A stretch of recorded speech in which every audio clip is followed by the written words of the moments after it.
మీ business ఏదైనా మీ ఊర్లో promotion చేయాలంటే అది సుమన్ టీవీతోనే సాధ్యం. ఇప్పుడే సంప్రదించండి. హాయ్ హలో నమస్తే, వెల్కమ్ టు సుమన్ టీవీ. నేను మీ శివకుమారి. ప్రెజెంట్ అయితే మనం ప్రకాశం జిల్లా మార్కాపురంలో ఫేమస్ అయినటువంటి టెంపుల్ శ్రీ లక్ష్మీ చెన్నకేశ్వర స్వామి దేవస్థానం దగ్గర అయితే మనం ఉన్నాం. ఇక్కడ బ్రహ్మోత్సవాలు అయితే మొదలయ్యాయి కదా. ఈ రోజు చివరి ఘట్టం అనమాట.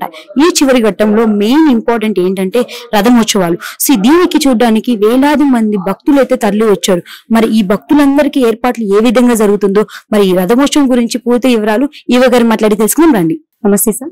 నమస్తే అమ్మా. సార్, రథమోత్సవాలు చాలా భారీగా జరిగాయి. మరి ఏర్పాట్లు ఏ విధంగా ఏర్పాటు చేశారు సార్? అమ్మా, ఈ రథోత్సవం అయితేనేమి బ్రహ్మోత్సవాలు అయితేనేమి స్థానిక శాసనసభ్యులు గౌరవనీయులు పెద్దలు కందుల నారాయణ రెడ్డి గారి ఆధ్వర్యంలో, సబ్ కలెక్టర్ గారి ఆధ్వర్యంలో కోఆర్డినేషన్ మీటింగ్ అన్ని శాఖల ఆధ్వర్యంలో అన్ని శాఖలను కూడా కోఆర్డినేషన్ చేసుకొని మున్సిపల్ అయితేనేమి, R&B అయితేనేమి, రెవెన్యూ అయితేనేమి, పోలీస్ అయితేనేమి, టెలికాం డిపార్ట్మెంట్ అయితేనేమి, ఎక్సైజ్ అయితేనేమి, హెల్త్ డిపార్ట్మెంట్ అయితేనేమి, ఈ RTC డిపార్ట్మెంట్ అయితేనేమి, వీళ్ళందరినీ కూడా కోఆర్డినేషన్ చేసి మీటింగ్ ఏర్పాటు చేసి ఈ యొక్క మీటింగ్ లో ఎటువంటి రథోత్సవం అయితేనేమి, బ్రహ్మోత్సవాలు అయితేనేమి ఎటువంటి లోటుపాట్లు రాకుండా ఇక్కడ ఆలయానికి వచ్చిన భక్తులకు వాటర్ సప్లై అయితేనేమి, క్యూ లైన్లు అయితేనేమి, హెల్త్ పరంగా మెడికల్ క్యాంపులు అయితేనేమి ఎక్కడా ఇబ్బంది రాకుండా అన్ని శాఖల అధికారులకు గట్టి సూచనలు ఇచ్చి వారి యొక్క విధి విధానాలను తెలియజేసే విధంగా పనులు చేసే విధంగా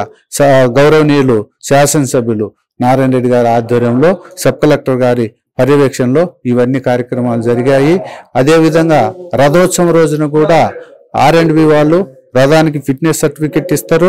అదేవిధంగా మున్సిపాలిటీ వాళ్ళు కూడా ఈ 4 మాడ వీధులు ఎక్కడ కూడా గుంతలు లేకుండా అన్ని ఏర్పాట్లు చేసి, రెవెన్యూ వాళ్ళైతే, టెలికాం డిపార్ట్మెంట్ వాళ్ళు కానీ, కరెంటు వాళ్ళు అయితేనేమి పెద్ద లైన్లన్నీ తప్పించేసి భక్తులకు ఎటువంటి ఇబ్బంది లేకుండా అన్ని ఏర్పాట్లు చేయటం వల్లనే ఈ రథోత్సవం దాదాపు ఒక 70 నుంచి 80 వేల మంది భక్తులు వచ్చారు.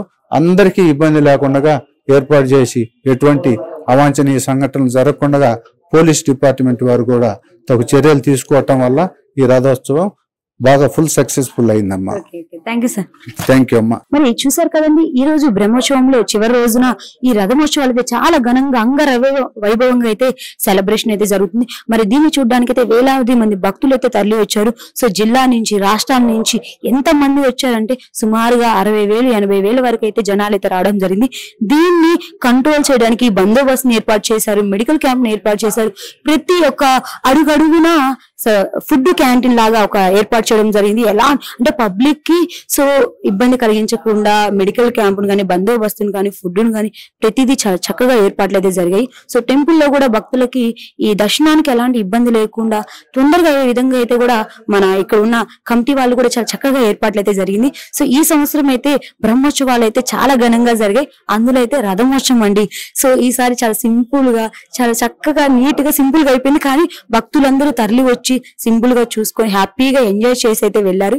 ఈ సంవత్సరం అయితే ఈ విధంగా బ్రహ్మోత్సవాల్లో రథమోత్సవం అయితే ఈ విధంగా జరిగింది. సో ఇంకా మీరు చూస్తూ ఉండండి. మరిన్ని వీడియోస్ కోసం మీ సుమన్ టీవీ ప్రకాశం.